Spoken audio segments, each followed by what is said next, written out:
Welcome to Newcastle Family History Society podcasts. The Newcastle Family History Society, located on Awabakal land in Newcastle, New South Wales, Australia, provides support for those interested in family history. And welcome to episode 2 of Lost Cemeteries, a podcast series where we uncover the hidden histories of Newcastle's forgotten graveyards.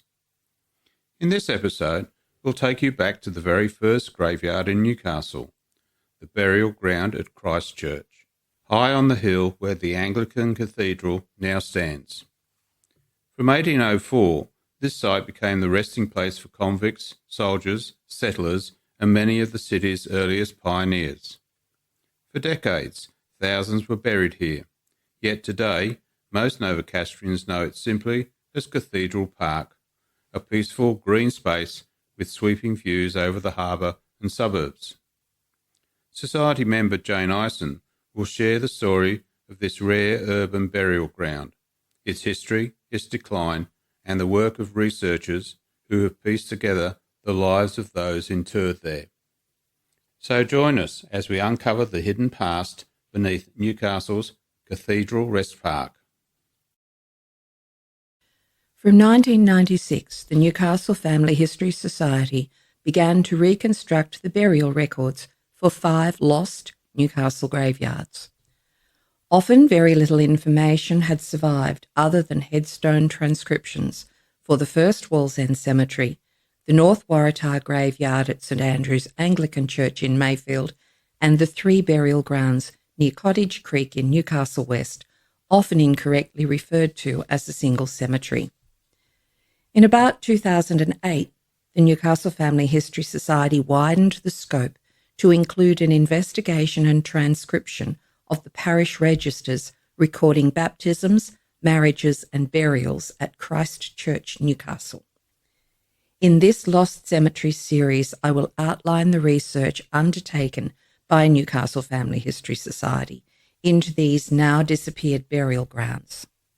I will explain where they were, their history, what happened to the monuments once erected within them, and what researchers over the years have been able to uncover about those who are buried there.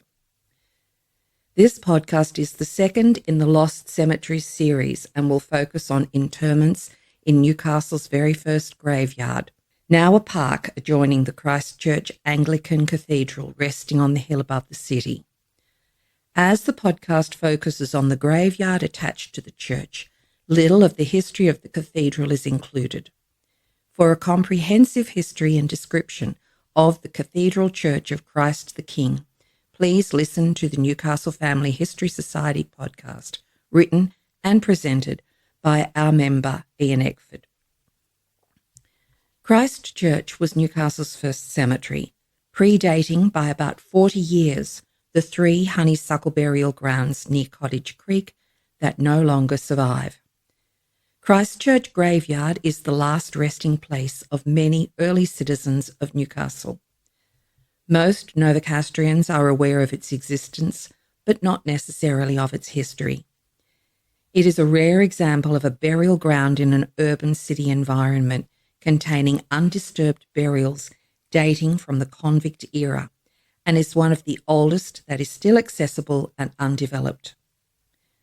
The grounds may be accessed by the public, having been resumed by the Newcastle Council in 1966 and converted into a rest park, now known as Cathedral Park or Cathedral Rest Park.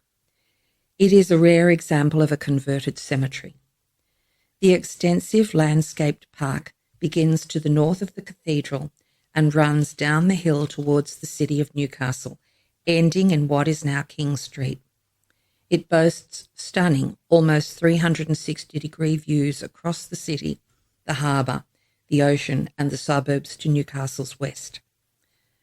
The park covers a total area of 0.94 hectares and is bounded by King Street, Wolfe Street, the Christ Church Cathedral grounds and the Newcastle Club grounds. The central section, with an area of 0.7 of a hectare, was the original burial ground and has a frontage to King Street. The western section was the site of the former Mullenbar Cottage and has an area of nearly 1/4 of a hectare and frontages to King and Wolfe Streets. A fall of 20 metres from the high point of the cathedral to King Street means that all pedestrian access from the lower side of the park is steep. During recent years, work in Cathedral Park included the construction of new steps throughout the site, and many of those buried in the graveyard are remembered on the rises of these steps. Although a group of colliers had lived and worked in the area since 1802, Newcastle began as a place of secondary punishment for convicts who had been charged with offences in Sydney or Hobart. In 1804, Lieutenant Menzies, a few soldiers, 2 civil officers and a handful of convicts, most of whom were involved in the Castle Hill riot, were sent from Sydney, and the settlement was initially named Kingstown. Governor King requested that Menzies observe Sunday prayers in the new community, and the military followed this direction. In 1812, there remains an unsubstantiated report that a slab building had been set aside as a place for Sunday worship, which the convicts were required to attend. At this date, Newcastle's population was less than 200. The burial ground was officially proclaimed by the Commandant, Captain James Wallace, in 1817, when a 1.42 hectare site on the slope north of the cathedral was set aside for burials and was fenced off. The size of the area allocated was reduced over time by changes to the physical environment of the area. It is important to remember that in 1817, none of the streets we recognise today existed, or if they did, they went by different names. Between 1822 and 1823, Henry Dangar surveyed the town. He designed the layout of Newcastle and named Church, King, Wolfe and Newcommon streets, and the size of the burial ground was reduced at this time. A formal declaration of the burial ground did not take place until the 16th of July, 1863, nearly 50 years after it was established, and by that time the ground was smaller again. In 1869, King Street was lowered and levelled by the council, and a stone retaining wall was constructed on the northern boundary of King Street. Access to church land was limited to a gap in the wall where the church was expected to build a set of stairs. Anecdotal comments on social media report that prior to the wall's construction, bones were frequently exposed due to erosion, and that these stairs were only built during the 20th century. During the demolition and construction of the current cathedral, some graves were moved to accommodate the new building, and a part of the original cemetery, together with any graves it contained, were believed to have been lost during the construction of the Newcastle Club car park. The earliest confirmed funerals in the Newcastle area were those associated with the penal settlement and the military, although Huntington, in his serialised history of Newcastle, reported that the old burial ground behind the cathedral was said to have received its earliest graves in 1802, when some colliers of the first settlement, who met their deaths during Dr. Mason's command, were buried there. Not everyone who died in Newcastle in the very early days of the settlement, when no formal graveyard existed, was buried in the area now known as the burial ground. Private graves were often dug in various locations, near homes or on vacant land, and their location was known only to the families of the deceased. Early locals also recount that Aboriginal people were buried in the area close to the harbour, so it is possible that there were further undocumented graves found that are now lost to time. Some of these early interments have been exposed during excavations for building construction in the Hunter Street area, which is well outside the defined area for burials, and 2 graves have been documented in the area below the Cathedral Hill. The first grave, containing a large coffin, was exposed during excavations for the construction of the former Strand Theatre in Hunter Street, which in turn had replaced the old borough markets. The theatre was later demolished to make way for the shopping precinct known as Market Square, which now also no longer exists. In an article in the Newcastle Morning Herald and Miners Advocate on the 13th of November 1915, recording the discovery of the coffin, it was reported that Colin Christie, a former mayor of the city, when he settled in Newcastle, said that to his own recollection, and from what he had learned from the very early settlers, the site of the old markets was never a part of the cathedral cemetery. It was probable that before that period, the bodies which had been recently resurrected had been buried in unused and convenient locations by the Aborigines and by some of the very early settlers. Regarding the discovery of the remains of what was presumably a white man, his opinion was that it was that of a soldier in service in the early period when the white population was chiefly attached to the imperial service.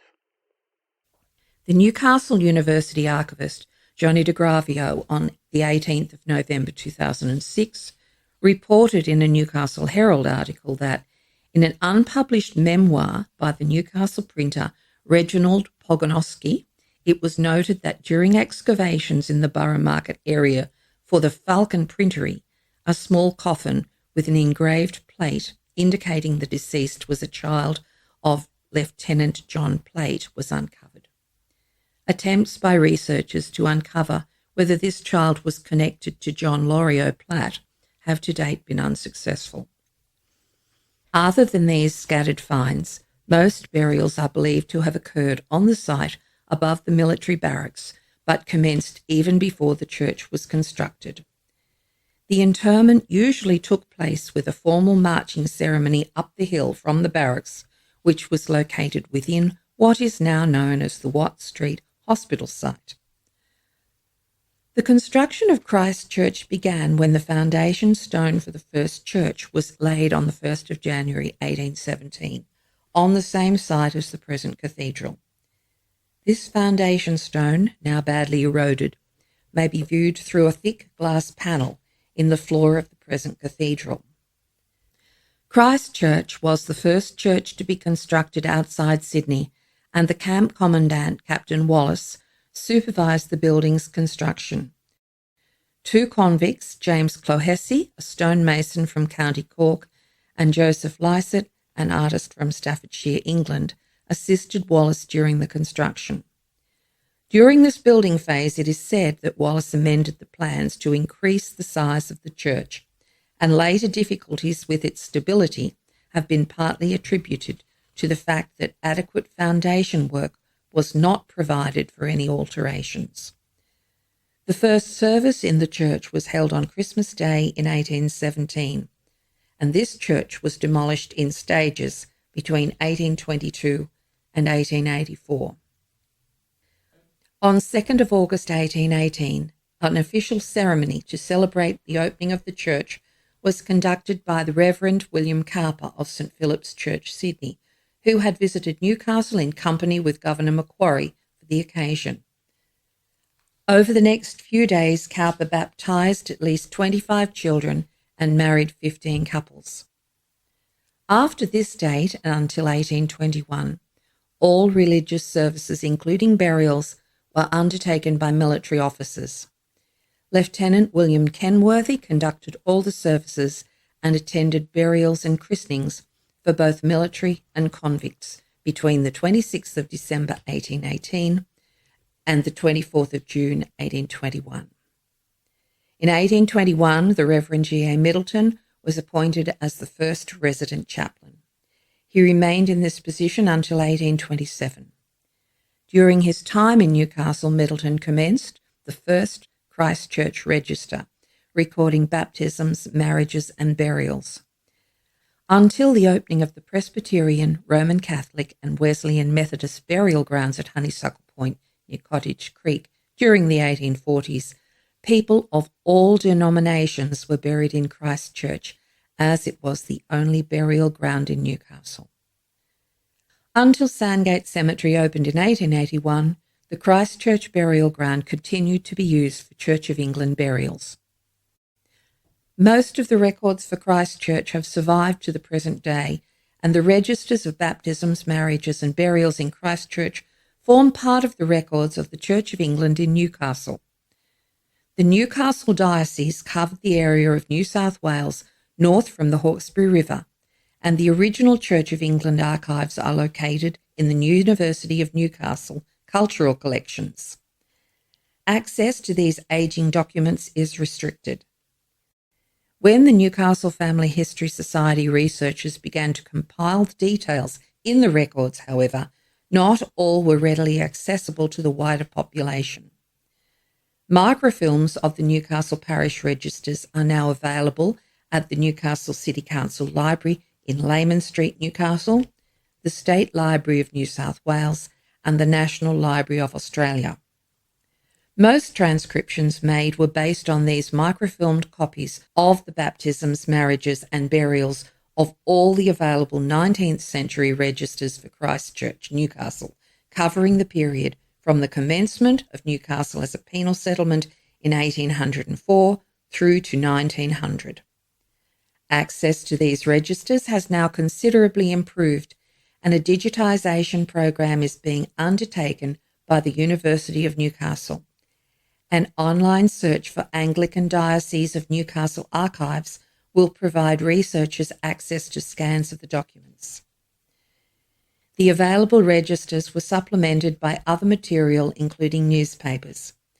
In 1818, Governor Macquarie had ordered that quarterly returns of baptisms, burials, and marriages be sent to the principal chaplain in Parramatta, with a duplicate copy to go to the Colonial Secretary. A number of these returns have survived. From his arrival in 1821 and until 1825, Middleton continued to submit quarterly returns of births, deaths, and marriages, but he also commenced the first of 4 registers for the 19th century. The first register was initially held by the New South Wales Registrar General's Department before it was transferred to State Archives, New South Wales, where it was microfilmed and released as part of the Archives Records Kit. The other registers held by the University of Newcastle were also transcribed.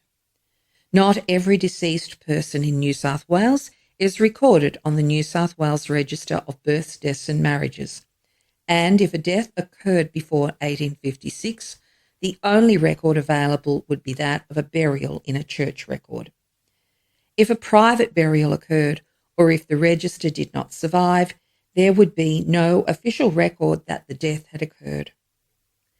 Researchers used the Pioneer Index of New South Wales to identify 93 Newcastle burials undertaken between 1818 and 1825, 85 of which appear in the first register. Any transcription has limitations, and an analysis of the registers uncovered errors in numbering made at the time by the original ministers. Transcribers should always record names as written in the original record, and difficulties of handwriting interpretation, defining the meaning of often individualised abbreviations used by the ministers, and to interpret names and spelling where potential accents of those involved caused mistranscriptions, always creates confusion.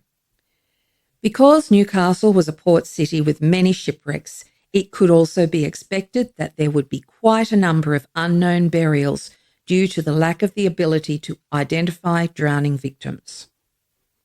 Between 1804 and 1884, approximately 3,352 interments took place in the burial grounds of the church. Many persons of historical importance, including the architect of the cathedral, John Horbury Hunt, the first Bishop of Newcastle, William Tyrrell, and the first Mayor of Newcastle, James Hannell, are interred in the cemetery. The first documented burial in the area was that of Archibald Scott in 1804. Lieutenant Menzies gave the deceased a public burial in the vicinity of what was to become the site of the Christchurch burial ground. Scott's death was reported in the Sydney Gazette and New South Wales Advertiser on Sunday, the 29th of April 1804. It reported, "A melancholy accident happened to one of the seamen belonging to the Resource during her stay at Hunter's River. A musket loaded with duck shot that had so often misfired as to be declared totally useless, at last went off unexpectedly, lodging the whole charge in the head of Archibald Scott, who shortly after expired. Newspaper reports also mentioned burials at Christchurch between 1804 and 1818. On 30th of July 1816, the colonial brig Elizabeth Henrietta capsized in Newcastle harbour, resulting in the loss of 2 lives. Although the ship was soon refloated, the captain's wife, identified only as Mrs. Ross, and one of the crew, named Patrick Fitzgerald, who were both below deck, were drowned, and at a public funeral they were interred in Christchurch Cemetery. Many burials at Christchurch had maritime connections. On the 12th of July 1866, the Kawara, en route from Sydney to Brisbane and Rockhampton, was wrecked on the Oyster Bank, which now forms part of the foundation of the northern breakwater of the Port of Newcastle. The steamer carried 62 passengers and crew, and all bar one drowned. The Newcastle Chronicle reported on the first of the funeral processions, stating, "The interment of the majority of the bodies took place on the 15th in the Church of England burial ground, Newcastle. Business was entirely suspended. Every shop was closed and flags hung half-mast high from the ships in the harbour. The funeral procession, starting from the hospital, consisted of some 1,500 people, and from 4,000 to 5,000 were about the hospital and the streets leading to the churchyard. The coffins were covered with flags, and each dray was escorted by 2 of the Naval Brigade, 1 on each side. The procession moved along Watt Street and Church Street to the church, the artillery firing minute guns from the barracks square. On arriving at the church, the bodies were taken out and laid in a semicircle, surrounded by the mourners. After the burial service, the bodies were then borne on the shoulders of the Naval Brigade to the grave, with the volunteer artillery commanded by Captain Macpherson in a line. over the period of 4 days, a total of 36 people from the wreck were buried in the mass grave, and the monument erected to their memory was paid for by public subscription. A comparison of the passenger list of the Kawara and the burials in the burial ground between the 15th and 18th of July 1866 show that a very large number of those drowned were unidentified Chinese, potentially making their way to the goldfields in Queensland. The most substantial monument in the burial ground stands in the centre of the upper section of the site and rests on church land rather than on council land. This monument to James and Mary Hannell is the only monument still located in its original position. Hannell was the son of 2 convicts and had been born in Parramatta. After moving to Newcastle, he was significant in the development and progress of the city. Hannell died on the 31st of December 1876. His funeral procession was large. Shortly after 4 o'clock, the funeral procession moved from Maryville, the late residence of the deceased, in Wickham. The respect in which Mr. Hannell was held may be inferred from the fact that in addition to the relatives and immediate friends of the deceased, more than 200 persons on foot, on horseback or in carriages, over 20 in number, followed the coffin from Wickham to the cemetery. As the cortege moved through the town, many joined the ranks of mourners, and the pavement was lined with thousands of spectators. Amongst those present were hundreds of visitors from the mining townships, to whom the deceased was well known, and to whom his name will ever be as familiar as a household word. Hannell's wife, Mary Ann Sophia, outlived him, dying in December 1884, after the burial ground had been officially closed. She was buried with her husband at Christchurch on the 19th of December 1884, and her funeral was also large. The coffin was met at the entrance to the church by the Reverend Mr. Dixon, and after the conclusion of the service, the deceased lady's remains were conveyed to the grave. All the flags in the harbour and the city were half-mast, and the hearse was followed by a funeral cortege several hundreds of yards in length, extending at one point from Perkins Street as far as Bolton Street. Immediately behind the coffin walked a procession of nearly 70 children and immediate relatives of Mrs. Hannell. Following them, a string of private carriages, buggies, and people on horseback swelled the ranks. The attendants, including high and low, rich and poor, young and old, of every age and religious denomination. At the grave, the scene was solemn and impressive. Because Mary was buried in the graveyard after it had been closed, she was one of the cases of burials after the closing date, usually where the deceased person, while living, had expressed a wish to be buried with other family members.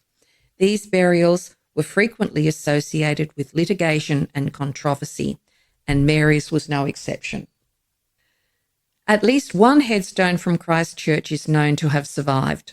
It is composed of Scotch granite and is inscribed, Archibald Clunes Innes, Esquire of Lake Innes, Port Macquarie, late Major, 3rd Regiment of Buffs, 6th son of James Innes, Esquire, of Thrumster, Scotland, born 14th of May 1800, died, deeply lamented and beloved by the poor and humble, on the 29th of August 1857, looking for the mercy of our Lord Jesus Christ unto eternal life. Innes was buried in the Christchurch burial ground in 1857. He was appointed commandant in charge of the penal settlement in Port Macquarie in 1826, before moving to a further appointment in Parramatta in 1827, where he married. He sold his military commission and settled in the Port Macquarie region, where he became a successful landowner. Glen Innes, inland from Port Macquarie, was named after him. In the financial crash of the 1840s, Innes was forced to sell everything he owned in order to avoid bankruptcy and the loss of his home. He was rescued by William Charles Wentworth, who managed to secure him a position as a magistrate in Newcastle.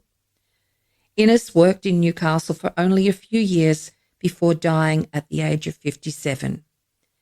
His headstone was claimed by family at the time of the clearing of the Christchurch site in the 1960s and was transferred to Port Macquarie, where it was placed beside that of his wife in Port Macquarie's historic cemetery. The cathedral and its grounds were surrounded by both private landowners and by land owned by the Australian Agricultural Company, so any expansion was impossible, yet the burial ground continued to fill. By as early as 1822, the instability of the cathedral steeple in strong winds caused it to be deemed unsafe, and in 1825, the upper tower of the church steeple was removed. Its height was reduced again in 1868 on the grounds of safety. Decades later, the original church building became so structurally unsound that it was often not used for divine worship, but construction plans were delayed because of the need for a new, larger burial ground. From as early as 1877, newspapers reported that council were told by persons connected with Christchurch that it was impossible to put a spade in a square foot of ground in the cemetery without digging into a corpse. The present grave digger, when engaged, had always to dig a small hole at the end of the grave to deposit the human bones he found until his work was finished. He knew that in walking through the cemetery tomorrow, bones could be picked up on the surface of the ground. Reverend Gordon reported that a few days ago he was burying one of his congregation, and when looking into the grave felt something with his foot. Looking down, he saw that he was standing on a human skull. While social media comments indicate that any construction work within the park uncovers bones, as all the bodies remain in the ground, bone fragments examined during the archaeological report proved to be from animals. The second half of the 19th century was a period of rapid growth in Newcastle, and a large number of burials date from the decade between 1860 and 1870. Prosperity was due to the growth of the port. However, this growth was not accompanied by any provision of water and sewerage services. There was no permanent water supply until the mid-1880s, and that was of such poor quality that it was unsuitable for domestic purposes. Residents were forced to depend on rainwater collected in tanks from their roofs or from wells that accessed underground water sources. Without sewerage facilities, each household had to construct cesspits in their backyard, and initially there was no organised disposal of this waste, politely known as night soil. Residents were forced to empty their own pits by spreading the night soil over their backyards. It is very easy to see that this necessity would soon lead to the contamination of underground water supplies, given the enormous amount of night soil that the town generated. From as early as 1877, bad odours also emanated from the cathedral burial ground, and this, combined with water percolating through the cemetery into the domestic wells at the bottom of the hill, was a direct cause of morbidity. Persistent pressure by doctors and the local press finally forced the Newcastle Council into establishing a night soil disposal service during the 1880s. Eventually, in 1892, the state government established the Hunter District Water Board, and its initial task was to establish a reliable water supply. Until these improvements were implemented, however, Newcastle had an above-average mortality rate, and outbreaks of typhoid were common. Sadly, most of the victims were babies under the age of 1, and children aged between 0 and 3 make up nearly 2/5 of all burials in the Christchurch burial ground. So, as the town of Newcastle expanded, the space limitations of the burial ground, together with the risk to health arising from the proximity of burials to a large population, prompted moves to open a new general cemetery outside the city, and the public cemetery at Sandgate was finally opened in 1881.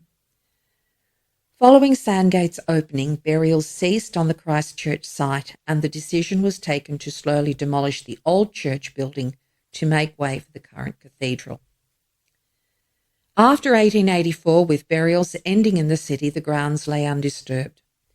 Historians recording details of significant persons interred in the Christchurch burial ground frequently also recorded headstone details. Unintentionally, they also recorded the gradual decline and decay of this historic site. In July 1887, the Newcastle Morning Herald and Miners Advocate published the headstone details of 85 interments, and even at this date, erosion had badly affected many of the inscriptions. By 1951, the historian Wilf Gould published a further list of former citizens, and it was apparent that the lack of maintenance of the closed cemetery had left the burial grounds in total disarray, with headstones falling over, fences rusted away, and many graves totally disappearing. Despite periodic attempts to clean up the site, it continued to deteriorate as a result of weeds, neglect, fire, and vandalism. In the late 1950s, the future of the cemetery became the subject of increasing debate. The Newcastle City Council proposed taking over the area and converting it into a public rest area. The trustees of the church were not initially happy with this proposal, but ultimately the plan went ahead. A Newcastle City Council study in 1966 recorded that 258 gravesite memorials remained. While most burials in the graveyard would probably only have been marked by a wooden cross which disappeared in a relatively short time, the figure of 258 represents just a small sample of the at least 3,352 historical interments compiled and transcribed by the Newcastle Family History Society researchers from the various registers and other sources. After documenting the headstones and their locations within the burial ground, the cemetery was cleared to establish the rest park. Announcements were made encouraging relatives to remove and relocate family stones. No evidence of any grave relocations during the levelling of the site have been found. However, after Sandgate opened, evidence of some exhumations did occur in order to reunite husbands and wives in the new cemetery, as had occurred with the exhumation and reburial of James Steele. Machinery was then used to remove all traces of gravesite ironwork and ornamentation, and also the majority of these 258 stones. Images of the remains of the smashed memorials can be viewed by searching the Lost Newcastle Facebook page for Christchurch. Council chose to place a selection of the remaining headstones in rows on the eastern side of the park, some upright and some laid flat in the ground. This speaker personally observed how easy these flat stones made it for the council workers using ride-on mowers to maintain the grass. Wheel marks on the grave surfaces hastened their erosion. For decades, the monuments remained in that position, and by the early 2000s were in such a fragile and eroded state that they were removed into protective storage. Most are still awaiting restoration, and the plan is to ultimately relocate each stone as close to its original gravesite as possible. In 2025, when this podcast was recorded, few of the monuments had been returned to the park, although the historic, recently restored headstone of the Hannell family has been re-erected in its original dominant position just north of the cathedral. Of the monuments cleared in the 1960s, some were used for site filling or were distributed to other council areas in Newcastle. Most commonly, though, people on social media refer to their use as retaining walls in Blackbutt Reserve. An online search using the words Greg Ray and Photo Time Tunnel will take interested readers to Greg's website, where he has outlined the location of these stones within Blackbutt and told their stories. He also includes a valuable link to a PDF by Ray Raisbeck, the former ranger at Blackbutt, who outlined where all the stones used in the landscaping at Blackbutt originated. Raisbeck was adamant that no entire stones were ever used in Blackbutt. It is important to note that Christchurch is the only cemetery mentioned in Raisbeck's letter. An online search for Newcastle City Council Cathedral Park will give those interested access to the PDF copies of the 1966 burial plan, a list of the known graves, inscriptions for the surviving headstones, the Cathedral Park Conservation Management and Interpretation Plan, and the Cathedral Park Master Plan. The Christchurch burial ground may now be a park, but beneath the lawns lie the foundations of Newcastle's history. Convicts, soldiers, shipwreck victims, and community leaders whose lives shaped the city we know today. The Newcastle Family History Society has carefully transcribed the original registers of baptisms, marriages and burials from this first church, and these records are available as books or digital resources through the Newcastle Family History Society. Publications on Newcastle's other lost cemeteries can also be found in our online shop. Next time you visit Cathedral Rest Park, pause for a moment among the gardens and look out across the harbour. Remember the thousands who once walked these same paths and now rest quietly beneath your feet. Join us again for more podcasts in this series, Lost Cemeteries, on Newcastle Family History Society podcasts.